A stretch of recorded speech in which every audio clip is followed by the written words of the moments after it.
इंसान जब जिंदा रहता है तो उसके सामने समस्याएं भी आती हैं दोस्तों। कहा जाता है कि जिंदगी में अगर आप जिंदा हो तभी आपको दुख का एहसास होगा, वरना मरने के बाद तो जलने का भी पता नहीं चलता है दोस्तों। कुछ जिंदगी में ऐसी घटनाएं होती हैं जिन्हें इंसान को बातचीत करके निपटाना भी चाहिए। आज की जो सच्ची घटना है दोस्तों, उससे आप सभी लोगों को आज जीवन के बारे में बहुत कुछ सीखने मिलने वाली है, इसलिए वीडियो को पूरे लास्ट तक जरूर देखिएगा। नमस्कार दोस्तों, जय हिंद। कैसे हैं आप सभी लोग? आशा करता हूं आप सभी लोग अच्छे होंगे। एक बार फिर स्वागत है कहानी आपकी मेरे यूट्यूब चैनल में।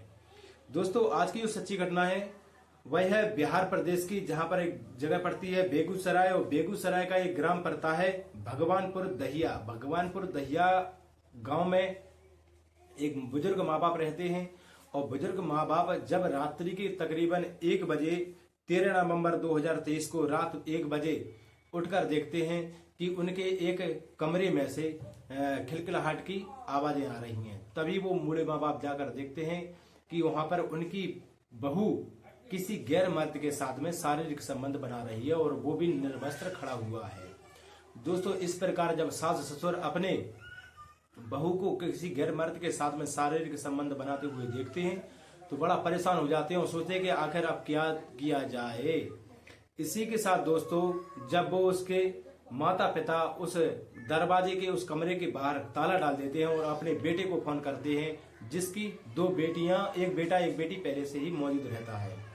लड़का अपने माता पिता का कॉल आते हुए सब कुछ जानकारी पाते हुए समय पर वहां पर घर पर पहुंचता है। अपनी पत्नी से मारपीट नहीं करता है, बल्कि ठंडे दिमाग से ठंडे तरीके से उससे बातचीत करता है।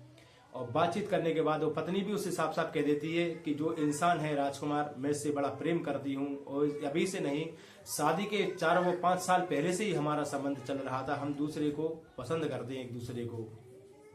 दोस्तों, तभी गुस्सा ना करते हुए उस लेडीज का पति और उसके माँ बाप साथ में खड़े हुए रहते हैं, तो बड़े नम्र तरीके से बातचीत करता है। और जो राजकुमार नाम का लड़का रहता है वो उस लेडीज को भी पसंद करने लगता है। तभी जिसकी जो पत्नी रहती है वह सुबह का इंतजार होता है, और सुबह हो जाती है। जैसे ही सुबह होती है दोस्तों, तो वहां के वो सरपंच को, पुलिस अधिकारियों को बुलाकर इन दोनों को नजदीकी एक मंदिर पर ले जाता है और दोनों की शादी करवा देता है। और शादी करवाने के बाद कहता है कि जो 2 बच्चे हैं इनकी परवरिश मैं अपने तरीके से अपने हिसाब से कर लूंगा, और मेरी पत्नी है, तू जाकर अगर इससे ही प्रेम करती थी तो मुझे बदनाम करने का तुम्हें कोई अधिकार नहीं है। तुम अपने पति के साथ आजीवन खुशहाली से रह सकती हो। दोस्तों, इसी के साथ वो नजदीकी एक मंदिर पे जाकर उन दोनों की शादी करवा देता है, और उसको हमेशा हमेशा के लिए विदा कर दिया जाता है।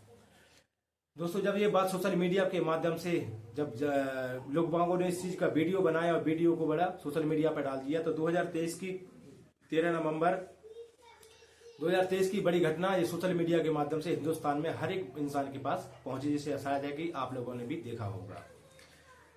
और दोस्तों, आज की जो वीडियो है इसमें एक दूसरी घटना आती है जो इसी से संबंधित है।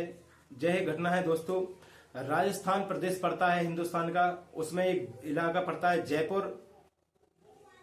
19 नवंबर 2023 को शाम के 4 बजे तकरीबन थाना सरना डूंगर ग्राम क्षेत्र की एक घटना है। वहां पर शाम को 4 बजे हनुमान सैनी एक इंसान रहता है, जिसकी उम्र रहती है तकरीबन 42 साल, और वह नजदीकी SHO उदय सिंह जी के पास में फोन करता है कि सर, मेरा यहाँ पर किराए का मकान है जिसे मैंने किराए पे दे रखा था, और यहाँ पर बड़ी दुर्गंध आ रही है, जैसे किसी इंसान को मार के डाल दिया गया हो। दोस्तों, जब वहां पर पूरी घटनाक्रम को हनुमान सैनी सुनाता है पुलिस वाले को, तो पुलिस भी आनंद फानन में देर न करते हुए मौके वारदात पर जयपुर पहुंचती है। और जयपुर पहुंचने पर हनुमान सैनी की बताई हुई जगह पर उस मकान के अंदर पहुंचता है, तो दोस्तों वहां पर देखा जाता है कि 2 लाशें पड़ी हुई हैं, जिस पर एक प्रिया नाम की लड़की रहती है जिसकी उम्र रहती है तकरीबन 11 साल, और उसी के साथ में उसी 4 पाई पर एक उसकी मां लेटी रहती है जिसका नाम रहता है शीला देवी, उसकी उम्र रहती है तकरीबन 32 साल। उन दोनों की मौत हो चुकी थी। शरीर पर कोई विशेष घाव नहीं होते हैं, उनके सर पर एक विशेष घाव रहता है जो कि बड़े मजबूत या हथौड़े वगैरह से चोटदार किया गया हो। एक वहीं पर दोस्तों एक कमरा और रहता है जो कि जिसका ताला बंद रहता है। लोग बाग सोचते हैं कि शायद इसमें भी कुछ गड़बड़ ना हो गई हो। जैसे कमरा खोला जाता है तो उसमें भी एक 8 साल की लड़की की डेड बॉडी मिलती है जिसका नाम रहता है रिया। दोस्तों पुलिस उस डेड बॉडी को लेती है और उनके जांच पड़ताल करने के बाद, शिनाख्त करने के बाद उनको पोस्टमार्टम के लिए भेज दिया जाता है। और पोस्टमार्टम को भेज देने के बाद उसके घर वाले के बारे में जानकारी करती है पुलिस वाले कि 2 बेटियां, एक लेडीज की हत्या हो गई। आखिरकार इनका पति कहाँ है। जिस लेडीज मारी गई है उसका नाम रहता है दोस्तों किरण यादव, और उसका पति रहता है उसका नाम रहता है अमित यादव। जब अमित यादव का फोन नंबर निकाला जाता है कहीं से जानकारी करके और उसको ट्रेड किया जाता है, उसकी जानकारी प्राप्त की जाती है, तो दोस्तों पता चलता है कि यूपी फतेहपुर का रहने वाला था ये अमित यादव, जो अपनी 2 बेटी और करण यादव अपनी पत्नी के साथ में जयपुर किसी अगरबत्ती बनाने की कंपनी में काम कर रहा था। और इसी के साथ दोस्तों इसके ऊपर 2 लाख रुपए का कर्ज चढ़ जाता है। तभी सीडीआर के तहत पुलिस वाले उसकी लोकेशन देखते हैं और वो जयपुर के नजदीकी किसी रेलवे स्टेशन पर के पास में जाकर बैठा हुआ था। दोस्तों जब पुलिस वाले उसके पास पहुंचते हैं, उसको अरेस्ट कर लेते हैं, तो वह भी कहता है कि हाँ सर, मैंने उनको जान से मार दिया गया है। इसी के साथ दोस्तों पुलिस वाले उसको लेकर जब पुलिस स्टेशन पहुंचते हैं, और पुलिस स्टेशन पहुंचने के बाद जब वह इंसान अपनी पूरी वारदात को धीरे धीरे जब सुनाता है, तो लोग बाग बड़ा हैरान हो जाते हैं, परेशान हो जाते हैं। वह अब सुनाता है कि साहब, मेरे साथ मैंने अपनी साली का किसी दूसरे इंसान के साथ में अफेयर, वो शादी का संबंध रचवा दिया था अपनी साली का। इसी बात को लेकर मेरी पत्नी हमेशा मुझसे लड़ती रहती थी और मेरे ऊपर 2 लाख रुपए का कर्ज था जिसे मैं चुका नहीं पा रहा था। बड़े बड़ा प्रेशर था मेरे ऊपर। इसी के साथ साथ मैं साहब मैंने शाम को घर जाकर, सब लोग लेट जाते हैं खाना पीना खाकर, तो मैंने पहला हथौड़ा अपनी बीवी के सर पर मारा, जिससे हाल के हाल उसकी मृत्यु हो जाती है।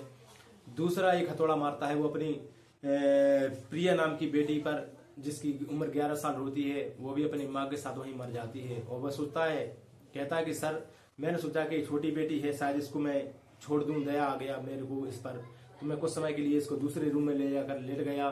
और दूसरे रूम में वो दोनों लाशें पहले से ही पड़ी हुई थी। सुबह उठता हूँ सर मैं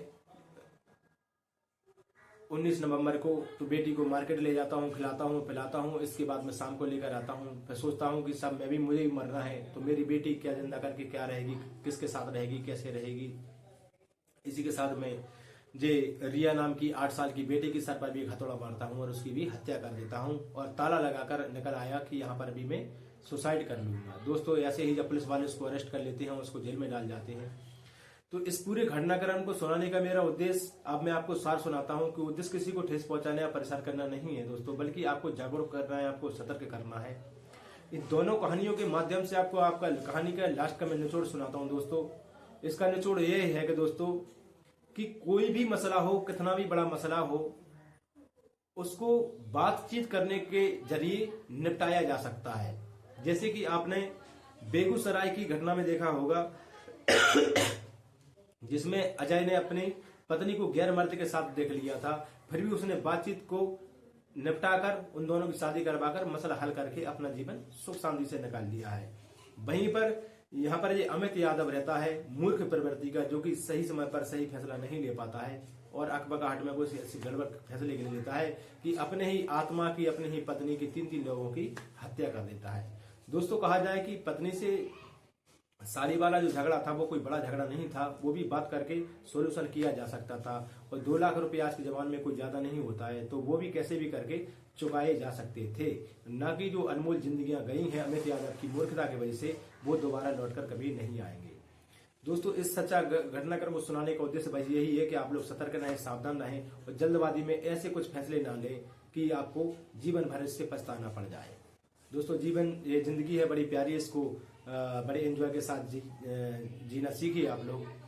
ठीक है दोस्तों, फिर मिलूंगा मैं नई क्राइम की नई घटना के साथ में। जब तक के लिए मुझे विदा दीजिए। जय हिंद, वंदे मातरम, भारत माता की जय।